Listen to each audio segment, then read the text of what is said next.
जादुई गुलाबी साड़ी। बहुत समय पहले की बात है। एक छोटे से गांव में राधा नाम की एक लड़की रहती थी।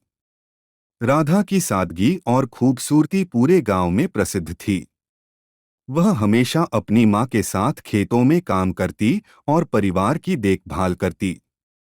उसकी माँ एक शानदार नजरिया और साहस की मिसाल थी।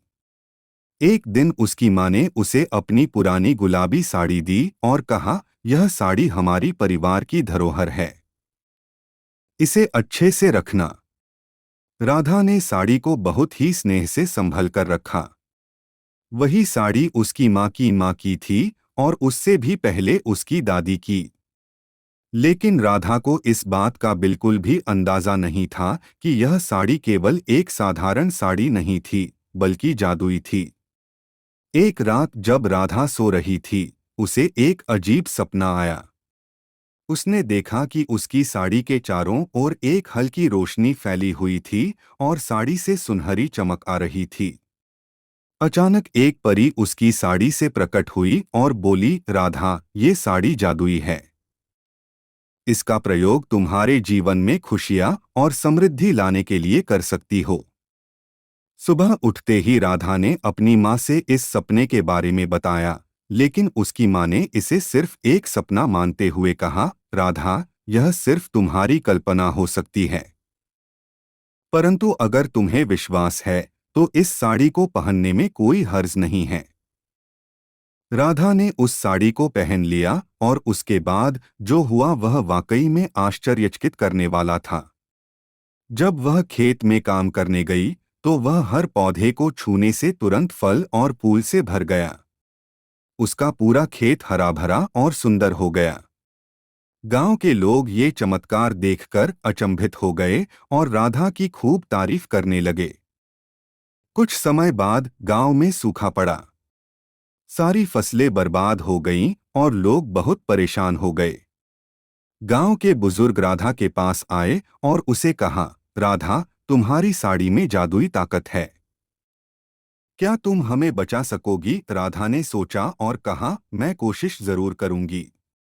राधा ने अपनी साड़ी पहनकर खेतों में जाए सारी जमीन पर हाथ फेरा। अचानक आकाश में बादल छा गए और बारिश शुरू हो गई। पूरे गांव में खुशी की लहर दौड़ गई। सभी ने राधा को धन्यवाद दिया और उसकी साड़ी की खूब तारीफ की। गांव के राजा को भी इस चमत्कार के बारे में पता चला। राजा ने राधा को अपने दरबार में बुलाया और सम्मानित किया। राजा ने राधा से कहा, तुम्हारी इस साड़ी ने हमारी प्रजा की जीवन को खुशहाल बना दिया है। तुम सच में एक महान आत्मा हो।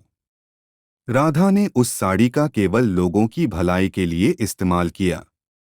वह समझ गई थी कि साड़ी की ताकत से सिर्फ अपने लाभ के लिए कुछ कैसे किया जाए, यह ही नहीं बल्कि दूसरों की मदद करने का भी मौका मिलता है। उसने अपनी जिंदगी उसी तरह ही बिताई और सबकी प्रिय बन गई।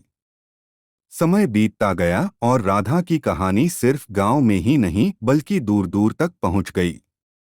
उसकी ईमानदारी और परोपकार की मिसाल ने उसे सबके दिलों में जगह दी। उसकी साड़ी की जादुई कहानी सुनकर लोग उससे प्रेरणा लेते और सीखते। राधा ने अपनी साड़ी को अपनी अगली पीढ़ी को सौंप दिया। उसने अपने बच्चों और उनके बच्चों को समझाया कि इस साड़ी का हमेशा अच्छे कामों में ही इस्तेमाल किया जाए। इस तरह उस जादुई गुलाबी साड़ी का पहलू आगे बढ़ता रहा और लोगों के जीवन को बदलता रहा। जादुई गुलाबी साड़ी की कहानी एक संदेश देकर समाप्त होती है कि किसी भी वस्तु या ताकत का असली मूल्य तभी है जब उसका उपयोग सबकी भलाई और सेवा में किया जाए। राधा की भलाई और परोपकार ने सभी को यही सिखाया कि सच्ची पहचान मेहनत, ईमानदारी और दूसरों की भलाई में निहित है।